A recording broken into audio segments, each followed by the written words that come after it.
তারপরে তারাই পড়াইছি, তারপর ইসলামের দাওয়াত দিছি মানুষ। আচ্ছা, তোমাদের কি এই ছেলেটার কথা মনে আছে? মনে না থাকারই কথা, কারণ 1 বছর হয়ে গেছে, হয়তো তোমরা সবাই ভুলে গেছো। আচ্ছা যাই হোক, আমি মনে করাই দিই। এই ছেলেটার নাম হলো শিপন। সে আগে হাফেজ ছিল, কিন্তু কোন মেয়ে জানে তাকে বাস দেয়, এরপরে সে টিকটকার হয়ে যায়। এরপর থেকে সে চুল কালার করে টিকটক ভিডিও আর মিউজিক ভিডিও বানানো শুরু করে। আর যখন সে ভাইরাল হয়ে যায়, তারপর সে তার নিজের ভুল বুঝতে পারে আর সবার কাছে ক্ষমা চায়। আর এই সকল কিছু ছিল তার ভাইরাল হওয়ার প্রচেষ্টা, আর যেটাতে সে সফল হয়। আর তারই বড় ভাই হলো এই ব্যক্তি। মানে শিপনের কাহিনী আর এই বান্দার কাহিনী সম্পূর্ণ সেম। মানে আগে সে একজন আলেম ছিল, আর তারপর সে ভাইরাল হওয়ার জন্য চুল কালার করে টিকটক করা শুরু করে।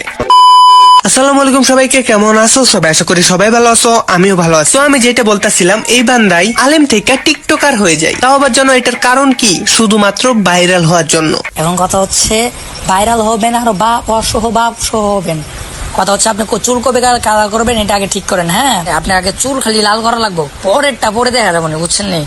আগে চুলটা কালার আগে ইন্টারভিউ নেই, আগে ইন্টারভিউ লাগবে। চুল মুল কেটে একটু দাড়ি মারি স্টাইল মিস্টাইল কইরা লাল লাল করে প্যান্ট শার্ট পরলে ভিডিও করলে এটা কি লারা পড়বো সারা দেশে? শালার মানুষ কত বড় লেভেলের চুতিয়া হইলে একজন বক্তা থেকে টিকটকার হইতে চাই, তাও আবার শুধু ভাইরাল হওয়ার জন্য। এই বান্দাই কেন আলেম থেকে টিকটকার হয়েছে, এটা কি তোমরা অনুমান করতে পারতাছো? আরে আমরা তো জানি সে ভাইরাল হওয়ার জন্য আলেম থেকে টিকটকার হয়েছে, কিন্তু তার অজুহাতটা কি, এটা কি তোমরা অনুমান করতে পারতাছো? তার এই আলেম থেকে টিকটকার হওয়ার অজুহাতটা হইলো সে নাকি অনেকদিন যাবত ডিপ্রেশনে ছিল, কোন মেয়ে নাকি তাকে ছেড়ে চলে গেছে। মনে কষ্ট এবং দুঃখের কষ্ট আপনার, এটা অনেক কষ্ট, পাহাড় পরিমাণ কষ্ট, যে কারণে ছেড়ে দাও। মতলব কুছবি বাইরে ভাই কিছু তো ভিন্ন টানা দরকার ছিল। মনে হইতাছে শিপনে যে ঘটনাটা সাজাইছিল ওইটাই তুই লাইনে বসাই দিছো।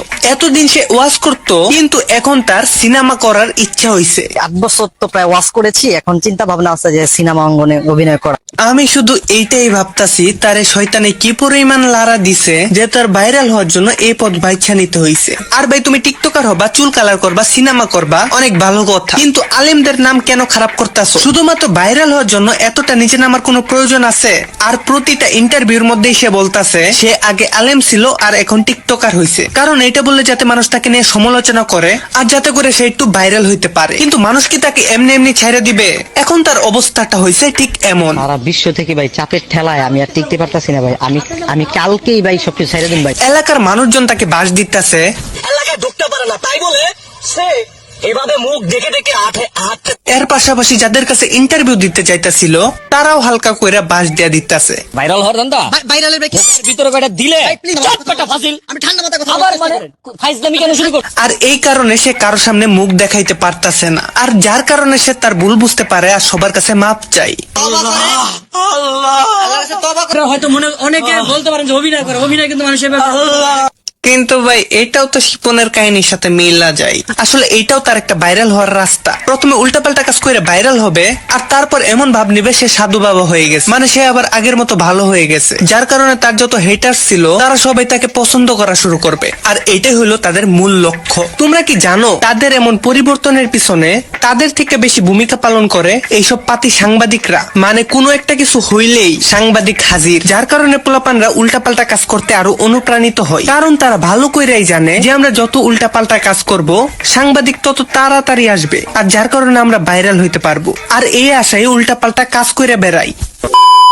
তো আজকের ভিডিওটা এই পর্যন্তই। যদি ভিডিওটা ভালো লাগে থাকে তাহলে কষ্ট করে চ্যানেলটাকে সাবস্ক্রাইব করে দিও। তো আজকের মতো বিদায়। ভাই জানেন লাইলা না মামুনকে ছেড়ে চলে গিয়েছে?